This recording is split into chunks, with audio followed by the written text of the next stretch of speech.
Hello, everyone, and welcome to Soul Stain Inc. My name is Beth, and I've somehow managed to average a book a day in November so far. So let's talk about the latest 6 that I've completed.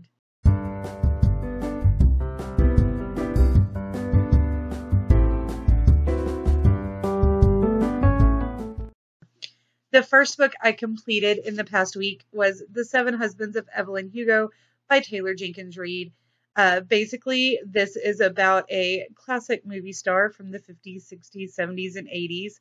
She is now in her 80s and has requested that Monique, a struggling journalist in her 30s, come to her house and do an article about her. When Monique gets to the house, she finds out that Evelyn actually wants her to write her biography, and she's giving her all of her stories, her memories, and it's just a lovely book, but not lovely at the same time. I don't know how to describe it without giving anything away, so I'm not going to. Suffice it to say, I fell onto the hype train and gave this 5 out of 5 stars. And I now need to live in a world where Evelyn Hugo existed so I can watch her as Jo in Little Women. I need that to actually exist. And it pains me right here in my heart that I can't go find that. All right, the other physical book I have to show you guys is Fakers, An Insider's Guide to Cons, Hoaxes, and Scams by H.P. Wood and illustrated by David Clark.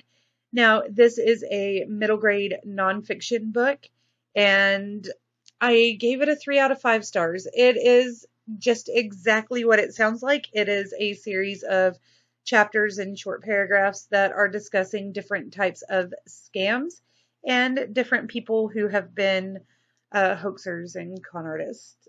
So they have images, they have drawn illustrations, and they talk about all sorts of different hoaxes that have existed throughout the years, like the shell game, which is, you put the little P under the shell. It's akin to 3-card Monty, which grew out of the shell game. They talk about people selling things over the internet. They talk about a Spanish prisoner who wrote a letter and somehow managed to get out of prison and become a wealthy man while the people he wrote to were accused of crimes. Like I said, I gave it a 3 out of 5 stars. It's not the best nonfiction I've ever read, but I think if you were in like 3rd through 5th grades, you would probably really, really enjoy the information that you're getting and be able to laugh at all the different sly things that were happening. Next, I completed How to Be a Good Creature, a memoir in 13 Animals by Cy Montgomery, illustrated by Rebecca Green. Now, this book I listened to on audio, and the author narrated it, and I found it to be absolutely delightful, and I want to own the book because that cover is absolutely beautiful. But basically, Cy Montgomery is a naturalist, a scientist who started out as a journalist and just became very interested in different animals and started researching and writing about them. And she has led an amazing life. And I was just very, very touched by the way she put it together because she talked about these different animals who have touched her life, what they meant to her, and just kind of brought it all back around, not only to science, but to humanity. And it was beautiful.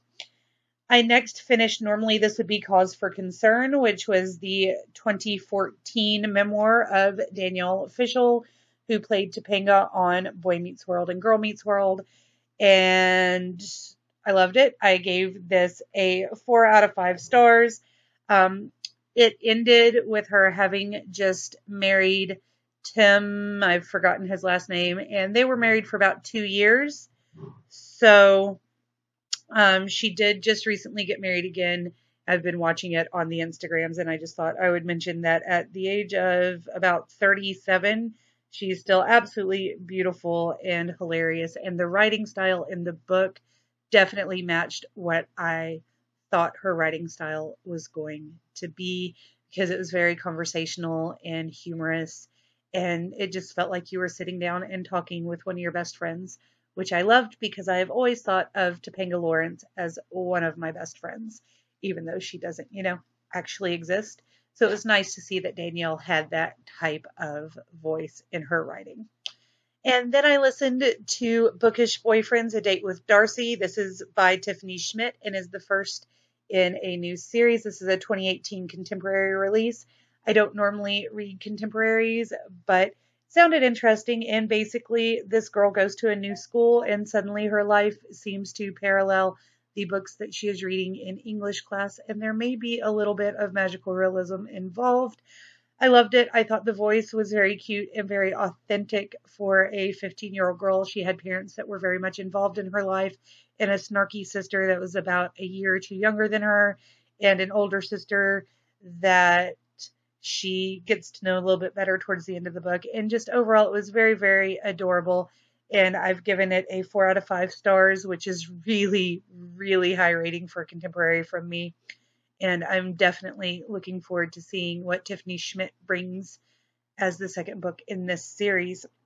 And then finally, a book that you will not see on my Goodreads for recent reads because I have already read it, is Wayside School is Falling Down by Louis Sachar.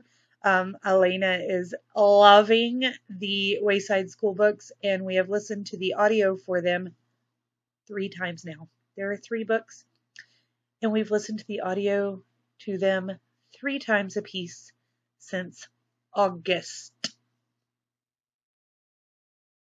Yes. Anyway, we completed Wayside School is Falling Down again, and that is the second book in the Wayside School series. The stories are still fun, they're still cute, but after your 3rd time in 3 months, they wear a little thin, so I'm not going to talk anymore about it, but most of us have read the Wayside School books. If you have not, please do. It is a series of short stories focusing on a class full of students in this very, very odd school. They're cute stories and they're really clean and well written, and they definitely withstand the test of time because they've been out for 20 years or so. So definitely check those out, especially if you have younger children that you want to read things with. These are short stories that come together to form a larger story about a classroom full of friends with a fabulous teacher. And those are the 6 books I've completed in the last 6 days. I'm going to go enjoy a movie with my child and probably read and write a little bit more. If you would like to know more about any of these books or anything else I've read recently, please let me know in the comment section down below. I'd love to know what you're reading right now as well. Give me a big thumbs up if you like this video. Subscribe if you're new. I'll talk to you guys again soon. Bye.